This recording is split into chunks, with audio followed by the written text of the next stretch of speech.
কাব্যের বই সাজবাতি তিনি তুলে দিলেন সপ্তগতি থিয়েটার কর্মকার সুব্রত ঘটকের হাতে। ভালো থাকবেন আপনি।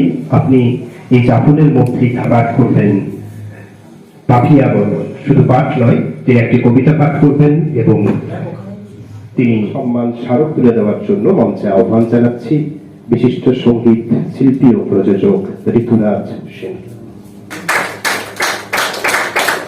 ছদ্মপাল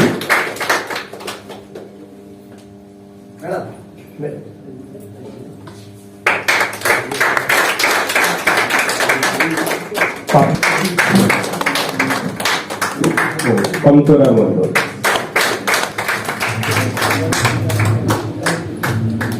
এরপর দেবযানী সিনহা,